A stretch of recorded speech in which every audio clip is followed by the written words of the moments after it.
Hello friends, मैं आज आपको NTA UGC net JRF paper 1 के पीवाईक्यूज़ का टीचिंग एप्टीट्यूड चैप्टर 1 बता रही हूँ, जिसमें आपको एक एक चीज़ टॉपिक वाइज देखने को मिलेगी। तो चलिए शुरू करते हैं। और चैनल को लाइक, सब्सक्राइब और शेयर करना मत भूलिए, क्योंकि यहाँ पर आपको पेपर 1 के कंप्लीट पीवाईक्यूज़ 2024 के पीवाईक्यूज़ के साथ देखने को मिलेंगे, वो भी सेपरेट और टॉपिक वाइज कंप्लीट एक्सप्लेनेशन के साथ। तो चलिए शुरू करते हैं। हमारा पहला चैप्टर है शिक्षण अभिवृत्ति। इसका पहला क्वेश्चन दिया गया है। पहला टॉपिक है शिक्षण अवधारणाएं, उद्देश्य, शिक्षण का स्तर, स्मरण शक्ति, समझ और विचारात्मक। पहला क्वेश्चन है हमारा, नीचे दो कथन दिए गए हैं। कथन 1, शिक्षण और अधिगम का समक्ष स्तर तथ्यात्मक सूचना संबंध परकता को समझने, अवरोध हेतु सामान्यीकरण के लिए और जीवन में उसके प्रयोग के अभिग्रहण पर आधारित है। कथन सेकंड, शिक्षण और अधिगम का विमर्शपूर्ण स्तर आलोचनात्मक चिंतन, समस्या निवारण कौशल और सृजनात्मक चिंतन के विकास पर आधारित है। तो इसका सही उत्तर होगा हमारा ऑप्शन ए। कथन 1 और सेकंड दोनों हमारे सही हैं। इसकी एक्सप्लेनेशन देखते हैं। शिक्षण और अधिगम का समक्ष स्तर तथ्यात्मक सूचना संबंध परकता को समझने, अवरोध हेतु सामान्यीकरण के लिए और जीवन में उसके प्रयोग के अधिग्रहण पर आधारित है। शिक्षक का कार्य शिक्षण है, जबकि छात्र का काम है सीखना। अधिगम है। शिक्षण और अधिगम का विमर्शपूर्ण स्तर आलोचनात्मक चिंतन, समस्या निवारण कौशल और सृजनात्मक चिंतन के विकास पर आधारित है। ओके। सेकंड क्वेश्चन, अर्थ हेतु अध्ययन अधीन सब्जेक्ट के जीवन के विश्लेषण में निम्नलिखित में से किसका फोकस होता है? तो इसका राइट उत्तर होगा ऑप्शन डी, दृश्य घटना विज्ञान। इसका एक्सप्लेनेशन देखते हैं। अर्थ हेतु अध्ययन अधीन सब्जेक्ट के जीवन के विश्लेषण में दृश्य घटना विज्ञान का फोकस होता है। क्वेश्चन थर्ड, सूची, हमें सूची को सम्मिलित करना है। सूची 1 को सूची 2 से सम्मिलित करना है। सूची 1 में दिए हैं विषय और सूची 2 में दिए हैं संप्रेषण प्रक्रिया का केंद्र बिंदु। पहला क्वेश्चन दिया है मानव विज्ञान, तो मानव विज्ञान का किससे आएगा? हमारा संस्कृति से, है ना। और समाज शास्त्र का समाज। मनोविज्ञान का आएगा अभिप्रेरणा, प्रबंध, पद्धति। इसका हमारा कौन सा ऑप्शन नंबर बी सही उत्तर होगा, ऑप्शन बी। ओके। इसकी एक्सप्लेनेशन देखते हैं। यहाँ पे देखिए, मानव विज्ञान संस्कृति, समाजशास्त्र समाज, मनोविज्ञान अभिप्रेरणा और प्रबंधन पद्धति। ओके। फोर्थ क्वेश्चन देखते हैं। फोर्थ क्वेश्चन क्या दिया है?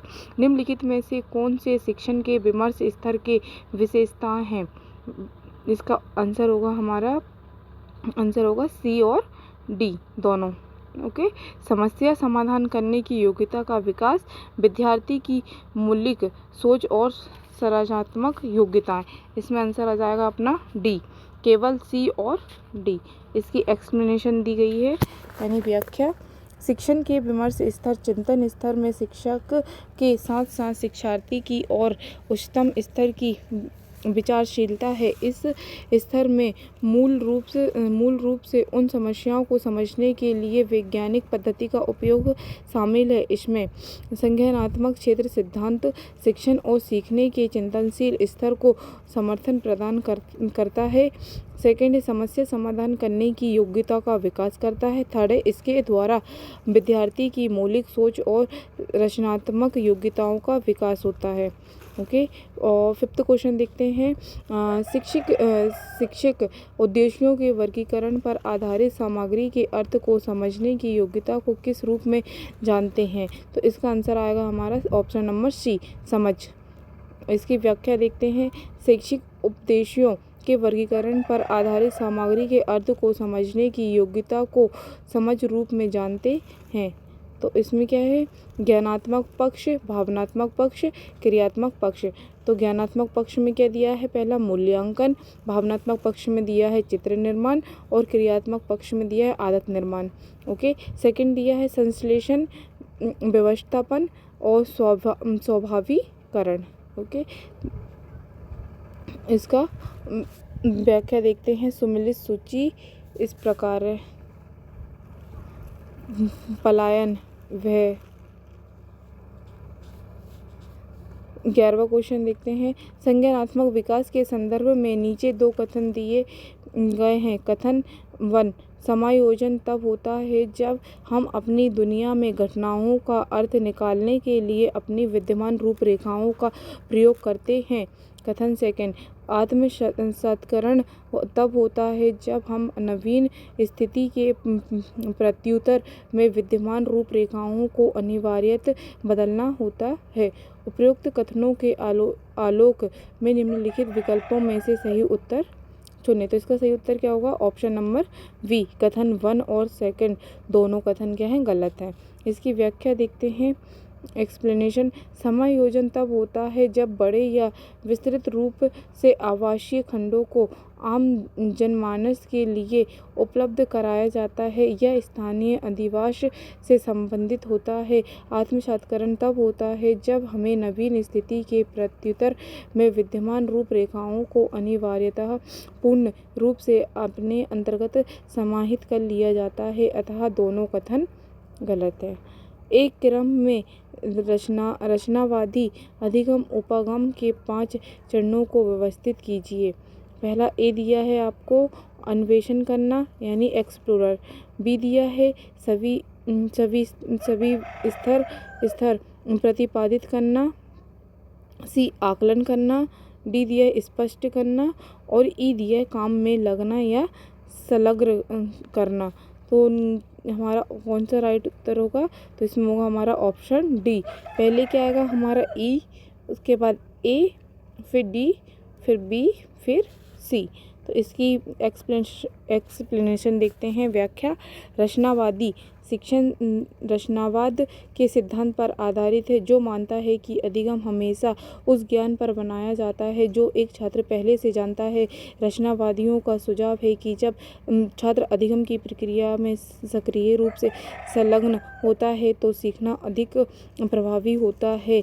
एक क्रम में रचनावादी अधिगम उपागम के 5 चरण निम्न प्रकार से व्यवस्थित होते हैं। काम में लगना या संलग्न करना, अन्वेषण करना और स्पष्ट करना या व्याख्या एक्सप्लेनेशन और एक्सप्लेन विस्तरण सविस्तार प्रतिपादित करना और आकलन करना मूल्यांकन। ओके, इसका अब नेक्स्ट क्वेश्चन देखते हैं। वेंडूरा द्वारा प्रस्तावित प्रश्नात्मक अधिगम के लिए निम्नलिखित में से कौन सी प्रक्रियाएं हैं? तो पहला दिया है ध्यान देना, अनुकूलन, प्रतिधारण, स्मृति, व्यवहारगत पूर्वाभास, अभिप्रेरणा। तो इसका हमारा राइट आंसर हो जाएगा ऑप्शन नंबर डी, केवल ए, सी, डी और ई। इसमें क्या हमारा वी गलत रॉन्ग हो जाएगा। इसमें व्याख्या देखते हैं। अल्बर्ट वेंडूरा ने सामाजिक अधिगम सिद्धांत का प्रस्ताव दिया जो इस तथ्य को बताता है कि अधिगम व्यवहारों को देखने और दूसरों द्वारा दिए गए कार्यों की नकल करने में होता है। वेंडूरा द्वारा प्रस्तावित प्रेक्षणात्मक अधिगम के लिए निम्न प्रक्रियाएं हैं: ध्यान, अवधान, प्रतिधारण, अवधारणा, व्यवहारगत पूर्व अभ्यास, पुनः प्रस्तुतिकरण और अभिप्रेरणा, प्रेरणा, है ना। और अब इसका 14 नंबर का क्वेश्चन देखते हैं। सहयोगात्मक अधिगम के प्रमुख तत्व निम्नलिखित में से कौन से हैं? उच्च औसत और निम्न प्रतिकर्ताओं और वाले समूह विजातीय होते हैं। विद्यार्थियों अधिकांशतः निष्क्रिय होते हैं। विद्यार्थी अकादमी सामग्रियों के नैपुण्य के लिए समूह में कार्य करते हैं। और डी दिया है प्रतिफल प्रणाली व्यक्तिगत रूप से अभिविन्यास होती है। और ई दिया है विद्यार्थियों को केवल शिक्षकों से संप्रेषित सूचना ही प्राप्त होती है। तो इसमें से कौन सा आंसर आएगा हमारा? वी नंबर का, केवल ए और सी सही है। इसकी व्याख्या देखते हैं। सहयोगात्मक अधिगम शिक्षण की एक ऐसी विधि है जिसमें छात्रों को एक समूह 2 या 2 से अधिक एक साथ सीखते हैं और सामान्य कार्य में संलग्न हो रहते हैं।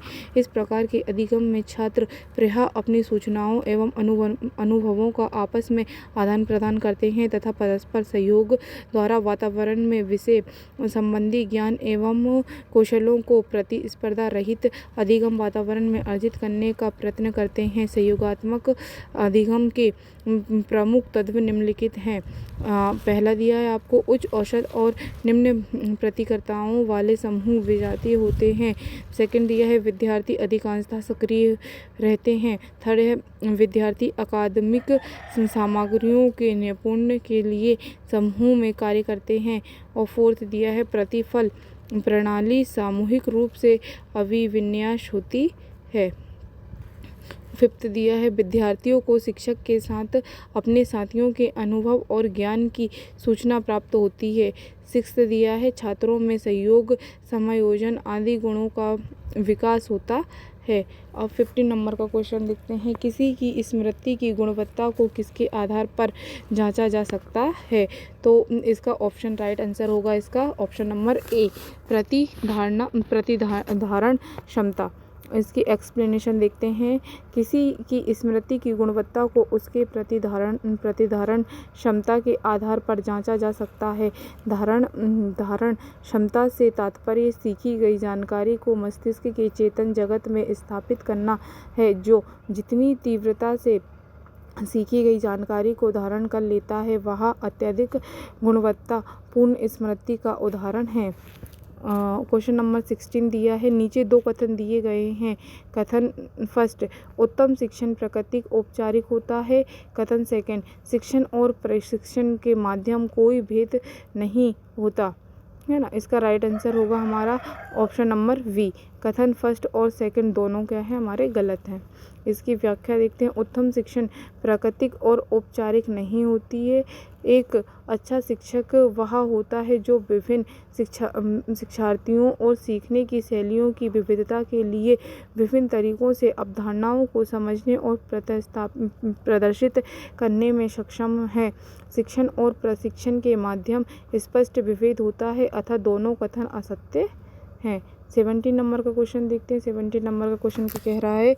एक बालक सर्वप्रथम विविध वस्तुओं जैसे पुरुषों, महिलाओं, पशुओं, पक्षियों के मध्य भेद कर पाना सीखता है और बाद में वह एकल अवधारणा निर्मित करने हेतु इन विभेदित अवधारणाओं को एक कर देता है। तो इसका आंसर आएगा ऑप्शन नंबर सी, सामान्यीकरण। इसकी एक्सप्लेनेशन दी गई है। सामान्यीकरण अवधारणाओं के तहत एक बालक सर्वप्रथम विविध वस्तुओं जैसे पुरुषों, महिलाओं, पशुओं, पक्षियों के मध्य भेद कर पाना सीखता है और बाद में वह एकल अवधारणा निर्मित करने हेतु इन विभेदित अवधारणाओं को एक कर देता है। चार्ल्स जूड द्वारा प्रस्तुत सामान्यीकरण के सिद्धांत के अनुसार स्थानांतरण सामान्य स्थिति से संबंधित पृथक तथ्यों के बजाय सामान्यीकरण के रूप में होता है। एक बार शिक्षार्थी द्वारा स्थापित किए गए और समझ लिए गए सिद्धांत या नियम उन्हें इनके अनुप्रयोग में एवं अन्य स्थितियों में सीखने में मदद करते हैं। क्वेश्चन नंबर 18 दिया है। अंतर्निहित स्मृति के प्रकार निम्नलिखित में से कौन से हैं? तो इसमें क्या है? ऑप्शन नंबर बी, कार्यविधिक स्मृति। Option number C, priming. और ऑप्शन नंबर ई, शास्त्रीय अनुकूलन प्रभाव। शास्त्रीय अनुकूलन प्रभाव। तो इसका ऑप्शन कौन सा आ जाएगा? ऑप्शन नंबर सी, केवल बी, सी और ई। इसमें क्या है? राइट आंसर है। अंतर्निहित स्मृति के प्रकार निम्न है: कार्यविधिक स्मृति, प्राइमरिंग और शास्त्रीय अनुकूलन प्रभाव। क्वेश्चन नंबर 19 दिया गया है। उस सिद्धांत का क्या नाम है जिसका कथन है कि विद्यार्थियों को ना तो अति सरल कार्य से उबरना चाहिए और ना ही समझ में ना आने वाले अध्ययन से उन्हें पीछे छोड़ देना चाहिए? तो इसका राइट आंसर हो जाएगा ऑप्शन नंबर डी, मेल की समस्या। यानी इसकी व्याख्या देखते हैं। मेल की समस्या के सिद्धांत का कथन है कि विद्यार्थियों को ना तो अति सरल कार्य से उबरना चाहिए, ना ही समझ में आने वाले अध्ययन से उन्हें पीछे छोड़ देना चाहिए।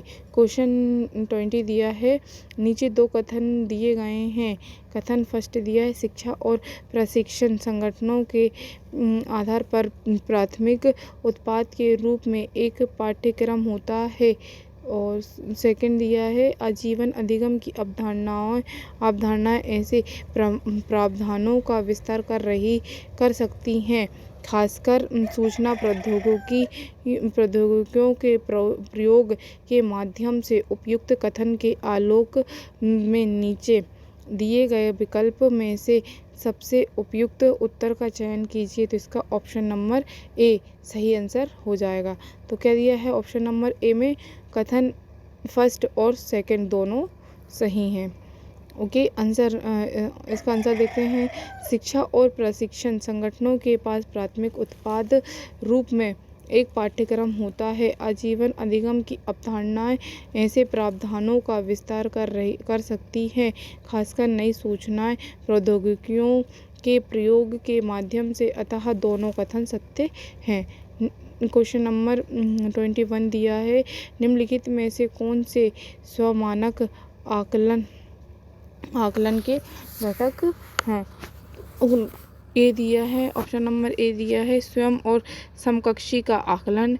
ऑप्शन नंबर बी दिया है अधिगम लक्ष्यों को साझा करना। ऑप्शन नंबर सी दिया है शिष्यों में भेद करना।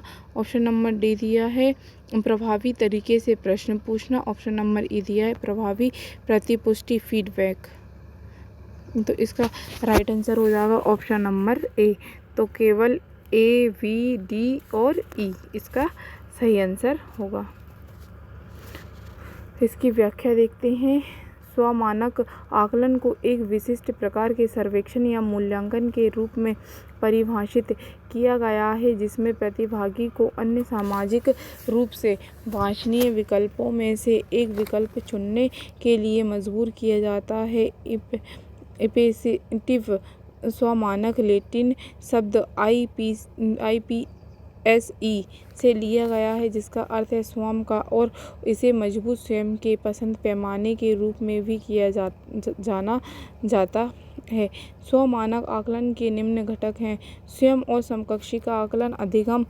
बी दिया है अधिगम लक्ष्यों को साझा करना। ई दिया है प्रभावी प्रतिपुष्टि और डी दिया है प्रभावी तरीके से प्रश्न पूछना। क्वेश्चन नंबर 22, ऐसे शिक्षण को क्या कहा जाता है जिसमें सभी छात्रों को चुनौतीपूर्ण अनुदेश दिए जाते हैं और आवश्यकतानुसार सहायता प्रदान की जाती है, परंतु जब छात्र स्वयं इन सभी को संभालने में सक्षम हो जाते हैं तब सहायता हटा ली जाती है। तो इसका राइट आंसर हो जाएगा ऑप्शन नंबर सी, अनुकूलनात्मक शिक्षण। तो इसके एक्सप्लेनेशन देखते हैं। अनुकूलनात्मक शिक्षण ऐसे शिक्षण को कहा जाता है जिसमें सभी छात्रों को चुनौतीपूर्ण अनुदेश दिए जाते हैं और आवश्यकतानुसार सहायता प्रदान की जाती है, परंतु जब छात्र स्वयं इन सभी को संभालने में सक्षम हो जाते हैं तब सहायता हटा ली जाती है। क्वेश्चन नंबर 23 दिया है, किशोरों के सामाजिक अभिलक्षण निम्नलिखित में से कौन से हैं। तो बी नंबर का दिया है सामूहिक निष्ठा, सी दिया है नेतृत्व का विकास और ई दिया है मैत्रीपूर्ण संबंधों में वृद्धि। तो इसका राइट आंसर हो जाएगा ऑप्शन नंबर ए, केवल बी, सी और ई। इसकी एक्सप्लेनेशन देखते हैं। नेतृत्व का विकास, समूह वफादारी में वृद्धि और मैत्रीपूर्ण संबंधों में वृद्धि किशोरों की सामाजिक विशेषताएं हैं।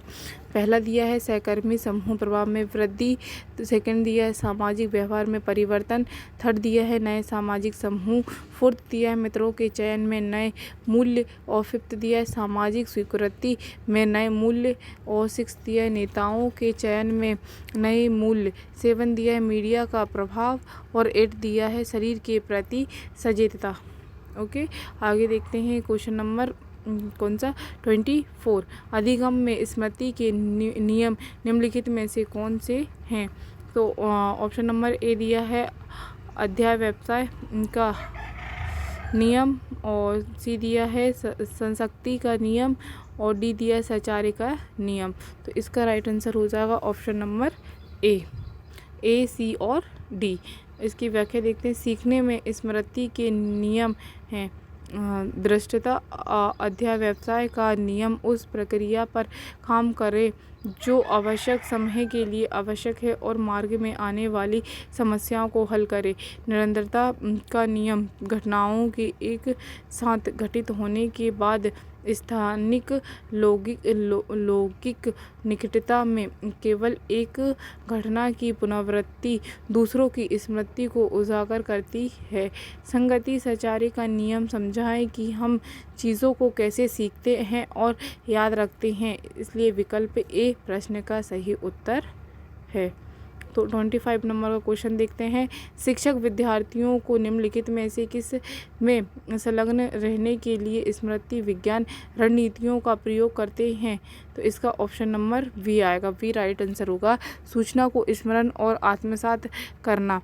इसकी एक्सप्लेनेशन दी है। शिक्षक छात्रों को जानकारी याद रखने और आत्मसात करने में संलग्न होने के लिए स्मृति रणनीतियों का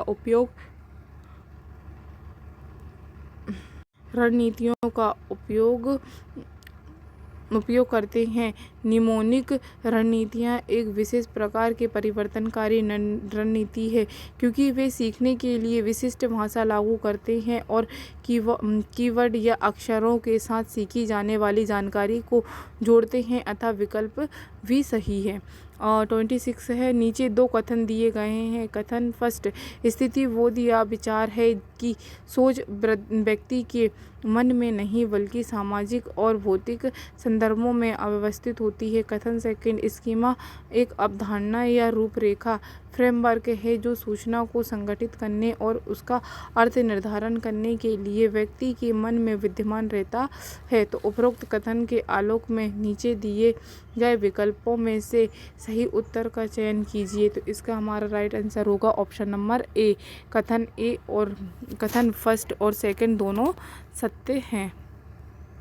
इसकी हम व्याख्या देखते हैं। कथन फर्स्ट, स्थिति बोध या विचार है कि सोच व्यक्ति के मन में नहीं बल्कि सामाजिक और भौतिक संदर्भों में अव्यवस्थित होती है। यह कथन सत्य है। और कथन सेकंड, स्कीमा एक अवधारणा या रूपरेखा फ्रेमवर्क है जो सूचना को संगठित करने और उसका अर्थ निर्धारण करने के लिए व्यक्ति के मन में विद्यमान रहता है। यह कथन भी सत्य है, अतः कथन फर्स्ट और सेकंड दोनों सत्य हैं। क्वेश्चन नंबर 27 दिया गया है। निम्नलिखित में से कौन कौन प्रभावी शिक्षण की मूलभूत आवश्यकता है? तो इसका हमारा राइट आंसर हो जाएगा option number C. Option number C. इसकी एक्सप्लेनेशन देखते हैं। प्रभावी शिक्षण में शिक्षक व्यवहार, विषय वस्तु के बारे में शिक्षक ज्ञान, शिक्षक विश्वास और अपने छात्रों को बेहतर बनाने के लिए शिक्षकों का समर्पण शामिल होता है। यह प्रभावी शिक्षण को छात्र की उपलब्धियों को बेहतर बनाने की क्षमता के रूप में परिभाषित किया गया है। प्रभावी शिक्षण के लिए उन छात्रों के विचारों को स्पष्ट करना आवश्यक है जो समझ के लिए एक भिन्न स्तर पर हो सकते हैं। प्रभावी शिक्षण की मूलभूत आवश्यकताएं हैं अच्छा संप्रेषण कौशल, विषय का उत्कृष्ट ज्ञान और विद्यार्थियों से जुड़ने की क्षमता, है ना। अब क्वेश्चन नंबर 28 दिया है। उच्च क्रम के चिंतन कौशल को निम्नलिखित में से किसके द्वारा प्रोत्साहित किया जा सकता है? तो इसका राइट आंसर होगा ऑप्शन नंबर बी, सक्रिय अधिगम। तो इसकी एक्सप्लेनेशन दी गई है। उच्च क्रम स्तरीय चिंतन कौशल को सक्रिय अधिगम द्वारा प्रोत्साहित किया जा सकता है। उच्च स्तरीय सोच कौशल के माध्यम से छात्र विषय सामग्री अधिगम को याद रखने और दोबारा याद करने से आगे बढ़ते हैं। इसके बजाय सक्रिय रूप से विश्लेषण, मूल्यांकन और अपनी सीखने की महारत को प्रदर्शित करने के लिए समाधान बनाते हैं। इससे वह सक्रिय रूप से सीखते हैं। क्वेश्चन नंबर 29 दिया है। चक्षु बिंबों के अर्थ निम्न में से किन पर काफ़ी निर्भर करते हैं? तो इसका आंसर होगा, सही आंसर होगा व्यक्तिक बोध, ऑप्शन नंबर बी सामाजिक बोध और ऑप्शन नंबर डी प्रातिनिधिक। इसकी एक्सप्लेनेशन देखते हैं। इसमें राइट आंसर हो जाएगा ऑप्शन नंबर डी, केवल ए, बी और ई। तो इसकी एक्सप्लेनेशन देखते हैं। चक्षु दृश्य चित्रों के व्यक्तिक बोध, सामाजिक बोध तथा प्रातिनिधिक संबंधों पर निर्भर करते हैं। दृश्य बिंब प्रौद्योगिकी का एक रूप है जिसमें फोटो, चित्र, ग्राफिक्स और अन्य दृष्टि से संबंधित निर्देशात्मक सामग्री शामिल होती है, जो शिक्षार्थी की समझ के लिए संज्ञानात्मक प्रसंस्करण में सहायक होती है। ऑप्शन नंबर 30 दिया गया है, निम्नलिखित में से कौन सा सिद्धांत और सिद्धांतकार प्रेक्षण और अधिगम से संबंधित है? तो इसका ऑप्शन नंबर आएगा सी। इसका सी राइट आंसर होगा कौन सा? तो असामाजिक संज्ञानात्मक सिद्धांत बंडूरा। और इसकी एक्सप्लेनेशन दी गई है। प्रेषणात्मक अधिगम सिद्धांत के अंतर्गत बंडूरा ने बताया है कि बालक देखकर किसी भी वस्तु का अनुसरण करता है। इस प्रकार के अधिगम में व्यक्ति सामाजिक व्यवहारों को सीखता है, अतः इसे सामाजिक अधिगम सिद्धांत या सामाजिक संज्ञानात्मक सिद्धांत भी कहा जाता है। अतः सामाजिक संज्ञानात्मक सिद्धांत बंडूरा प्रेक्षण द्वारा अधिगम से संबंधित है। क्वेश्चन नंबर 31 दिया है, नीचे दो कथन दिए गए हैं। कथन फर्स्ट, संवेदी स्मृति वह स्मृति है जो किसी व्यक्ति को कोई चीज़ देखते ही तत्काल उसका पुनः स्मरण करने में सहायता करती है। और कथन सेकंड, अर्थ की स्मृति वह स्मृति है जो परिघटना अथवा विचारों के समूह के बीच के संबंधों के संग्रह, भंडारण व पुनः प्रस्थापित में सहायता करती है। तो इसका राइट आंसर हो जाएगा ऑप्शन नंबर ए। कथन फर्स्ट और सेकंड दोनों सही हैं। तो इसमें इसकी एक्सप्लेनेशन देखते हैं। संवेदी स्मृति में जो किसी नाइट का कोई चीज़ देखने के तत्काल उसका पुनः स्मरण करने में सहायता करती है। कोई भी क्षमता नई सूचना पहले संवेदी स्मृति में आती है। संवेदी स्मृति की संचरण क्षमता तो बहुत होती है, परंतु इसकी अवधि बहुत कम, 1 सेकंड भी कम होती है, 1 सेकंड से भी कम होती है। अर्थ स्मृति वह स्मृति होती है जो परिघटनाओं अथवा विचारों के रूप समूह के बीच के संबंधों को संग्रह, भंडारण व पुनः प्राप्ति में सहायता करती है। यह श्रम दीर्घकालिक स्मृति होती है जिसमें विचार, तथ्यों और अवधारणाओं का शामिल होता है। अतः कथन फर्स्ट और सेकंड दोनों सत्य हैं।